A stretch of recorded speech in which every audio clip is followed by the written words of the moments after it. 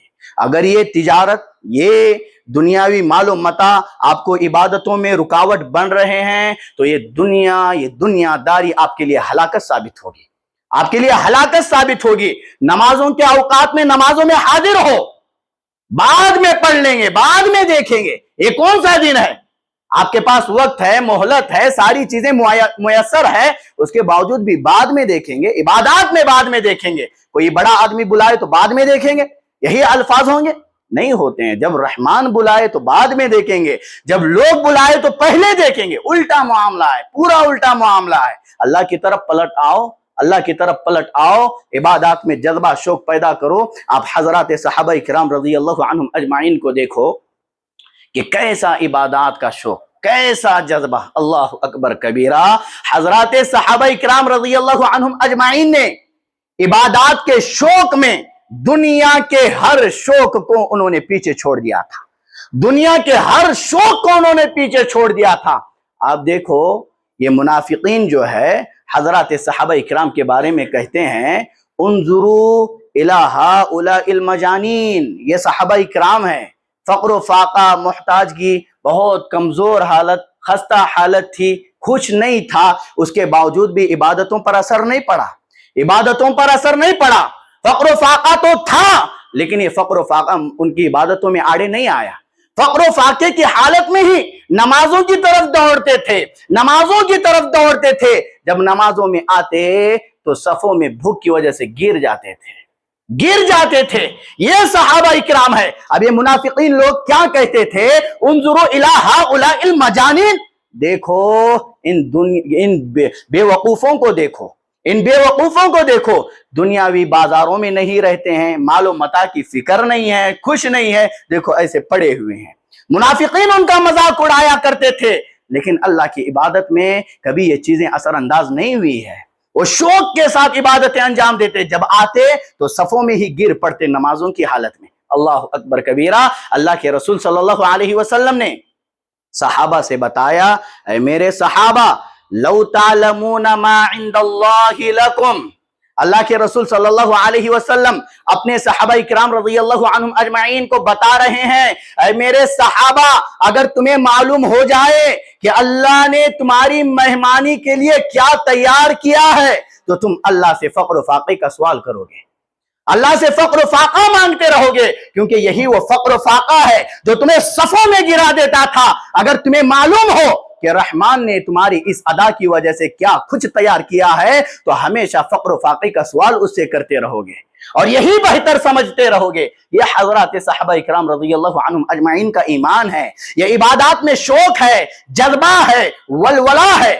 میرے بھائیوں، آپ دیکھو، تابعین کو دیکھو، سعید بن مسیب رحمہ اللہ یہ کبار تابعین میں سے ہے، اور امام شافعی رحمہ اللہ نے جن مرسل روایتوں کو قبول کیا ہے جن لوگوں کی، ان میں سعید بن مسیب رحمہ اللہ بھی ہے۔ یہ کیا کہہ رہے ہیں؟ یہ تاجر ہے، یہ تاجر ہے، غور سے سنو، یہ تجارت کرتے تھے، لیکن کیا بولتے ہیں؟ ما اذن مؤذن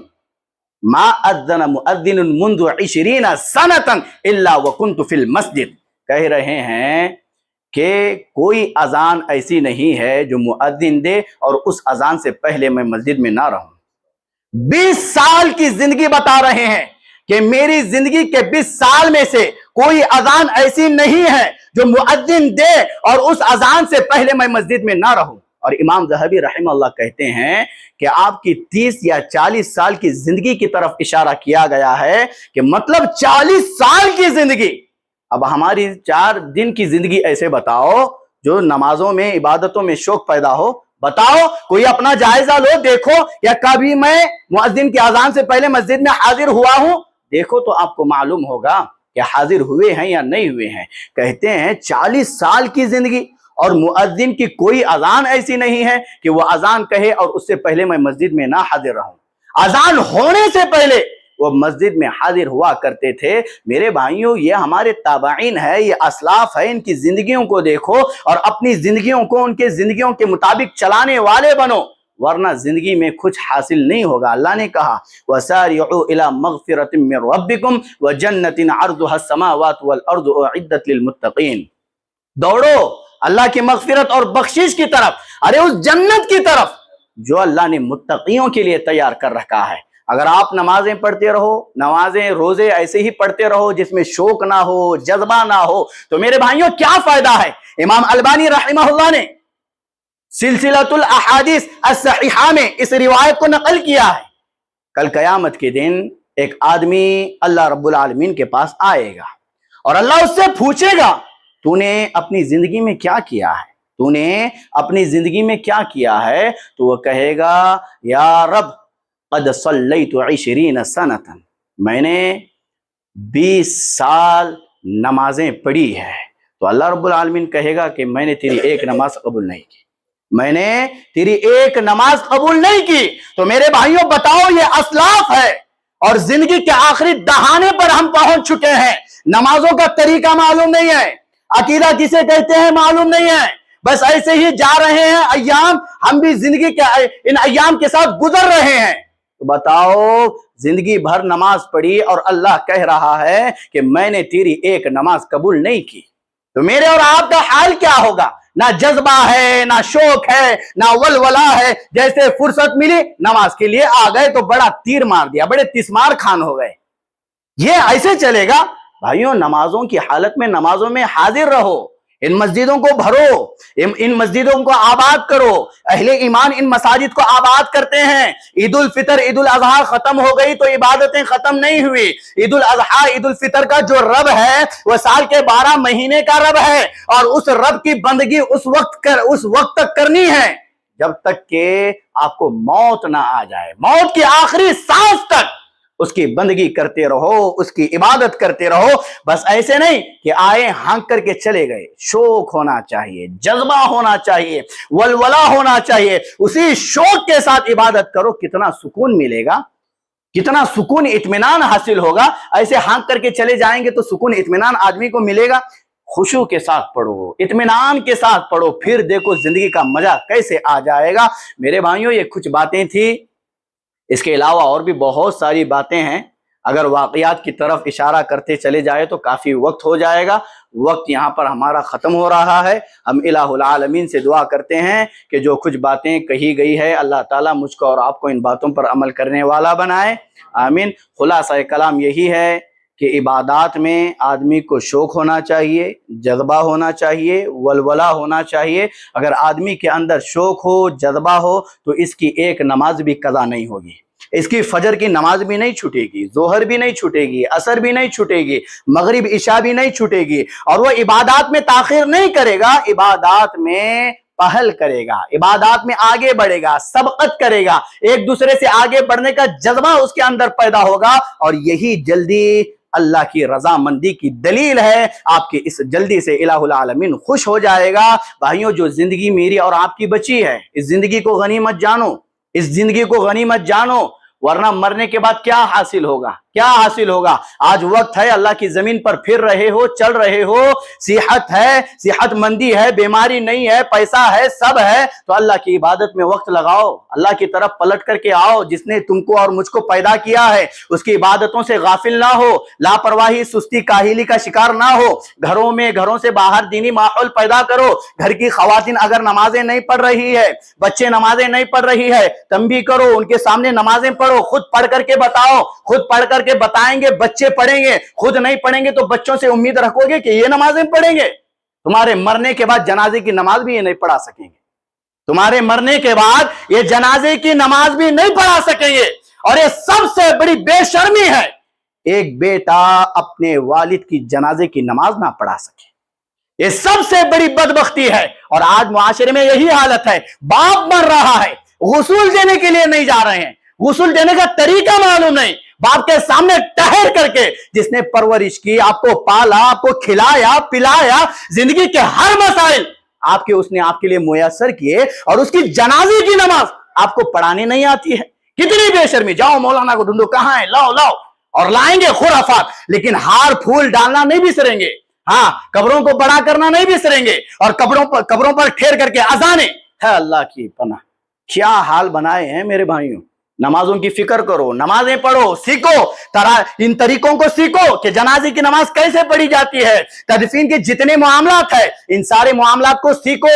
یہ جتنی بے حیائیاں, فحاشیاں اور کیا ہے یہ جتنے خرافات آپ دیکھ رہے ہو, یہ سب ختم ہو جائیں گے. یہ کیوں ہے؟ آپ لوگوں کی جہالت کی وجہ سے ہے. آپ نے خود سیکھا نہیں. بڑے بڑھ کے یہی رٹ لگائی ہے, ساری زندگی یہی رٹ آپ نے لگائی ہے. ابھی بھی آپ لوگوں کی زبانوں پر یہی ہے. بڑے بڑھ کے تو اپنے قبروں میں چلے گئے. بڑے بڑکوں نے جو صحیح دین تھا وہ تو آپ لوگوں کے ہاتھوں نہیں آیا ہے, لیکن آپ ابھی بھی بڑے بڑکوں کی بات بتا رہے ہو. صحیح دین, صحیح منہج آپ لوگوں کے سامنے آ گیا ہے. پھر یہ رونا کس بات کا؟ بڑے بڑھ کے. ارے بڑے بڑھ کا دین ہے یا قرآن و حدیث دین ہے؟